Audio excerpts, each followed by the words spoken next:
O porta-aviões britânico HMS Prince of Wales voltou a aparecer aí nas discussões sobre vendas, né, para outros países. E muitos brasileiros ainda se perguntam se o Brasil teria realmente condições de comprar um navio desse nível, né, um navio desse porte. O Reino Unido aparentemente enfrenta custos altíssimos de manutenção e já sinalizou no passado que poderia vender um desses navios deles aí, dos dois porta-aviões que eles têm. Mas a situação em 2026 mudou muito com a questão do conflito no Oriente Médio e está mostrando algo que, na minha opinião, é bem importante. Porta-aviões parecem que ainda impõem respeito, né? Diferente do que muitos entusiastas por aí na internet vêm falando, né? Eu vou explicar aí o que está acontecendo e se faz sentido o Brasil ter um porta-aviões desse porte. Se gostou do tema, peço que se inscrevam abaixo aqui do canal, deixem o like de vocês e também ativem o sininho de notificações para receber os próximos conteúdos aqui do canal. Eu sou o Léo David e você está no Esfera Militar. O HMS Prince of Wales é o segundo porta-aviões da classe Queen Elizabeth da Marinha Real Britânica. Foi comissionado em 2019 e é um dos navios mais modernos e capazes do mundo. Ele pode operar aí 40 aeronaves, incluindo os caças F-35B de quinta geração e helicópteros de vários tipos. Durante anos, circulam rumores de que o Reino Unido poderia vender um dos dois porta-aviões para reduzir aí os custos operacionais. Manter os dois porta-aviões em operação é extremamente caro e exige tripulações de mais de 1.000 pessoas em cada navio. Custos também de combustível, manutenção, modernização de sistemas e um treinamento constante. O orçamento britânico de defesa vinha sofrendo aí cortes e a ideia de vender um dos porta-aviões fazia sim parte dos planos e sentido, do ponto de vista financeiro. O Brasil aparecia como um possível comprador em algumas especulações, já que a Marinha do Brasil operou o porta-aviões no passado como o porta-aviões São Paulo, que acabou sendo descomissionado em 2018, de uma maneira bem estranha, sendo afundado.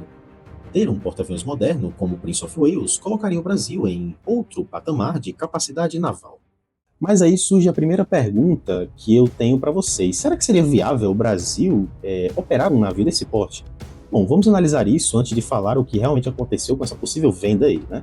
Um porta-aviões classe Queen Elizabeth precisa de tripulação de cerca de 700 pessoas, só para operar o navio, mais outras 600 para o grupo aéreo embarcado, totalizando aí cerca de 1.300 pessoas dentro do navio.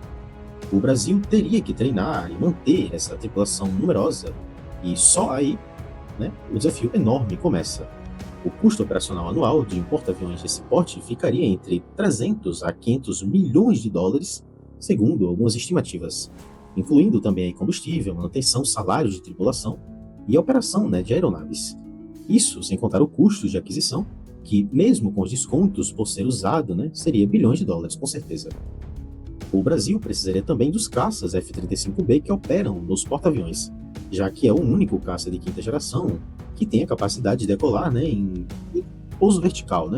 O caça F-35B custa em torno ali de 115 milhões de dólares. Para equipar adequadamente um porta-aviões desse porte, o Brasil precisaria de pelo menos 20 a 30 aeronaves, mais alguns helicópteros de várias funções. Ainda assim, na minha opinião, mesmo com todos esses custos e desafios, ter um porta-aviões como o Prince of Wales ao lado do Brasil subiria muito o nível do Brasil no quesito de defesa e colocaria o nosso país aí em uma posição de respeito aqui no Atlântico Sul e também para outros países aí no mundo. A gente tem uma capacidade de projetar muito maior a defesa do Brasil nos mares. Em um porta-aviões dá a capacidade de proteger o poder que nenhuma outra plataforma hoje oferece. É basicamente uma cidade flutuante com um aeroporto embutido que pode se deslocar para qualquer parte do oceano, levando caças, helicópteros, tropas e equipamentos também. Permite também que o Brasil projete interesses nacionais muito além da costa, coisa que hoje a gente não consegue fazer. Controle também de rotas marítimas estratégicas e resposta a crises em qualquer ponto do Atlântico Sul. A Amazônia Azul, que é a zona econômica exclusiva brasileira, tem 4,5 milhões de quilômetros quadrados. Proteger essa área enorme com fragatas e corvetas é bem difícil, convenhamos. E um porta-aviões com um grupo aéreo embarcado multiplica a capacidade de patrulha. Também a vigilância e resposta a ameaças. E também aqui tem um ponto que muita gente não entende. Porta-aviões ainda impõe sim respeito, mesmo com o avanço de mísseis hipersônicos e outras tecnologias. O conflito no Oriente Médio em 2026 está mostrando isso bem claramente. A escalada das tensões globais mudou completamente os planos britânicos. O HMS Prince of Wales, que poderia sim estar à venda, virou um navio líder da Marinha Real em um estado de prontidão máxima para missões da OTAN contra a Rússia. O Reino Unido não pode mais se dar ao luxo de vender a sua capacidade estratégica, quando o cenário de segurança europeu está tão estável, como está agora. Teve até uma tensão diplomática interessante. Nesse meio tempo aí, o Reino Unido ofereceu enviar o porta-aviões Prince of Wales, ao Oriente Médio, para ajudar lá nas operações. Mas os Estados Unidos, num post polêmico, deram um fora nos britânicos, dizendo aí que a oferta chegou muito tarde e que o Reino Unido entra nas guerras depois que elas já foram vencidas. Foi uma crítica dura que mostra aí as tensões entre os aliados, e mais ainda a importância de ter um porta-aviões desse ao seu lado. E o conflito no Oriente Médio está mostrando outra coisa aí bem importante: o perigo invisível das minas navais. E por que marinhas modernas como a do Brasil precisam investir em navios caça-minas?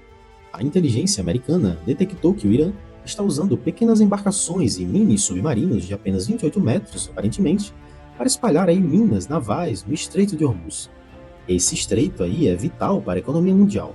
Por ali, eles estimam que passam cerca de 20% do petróleo global, transportado por mar. É muita coisa.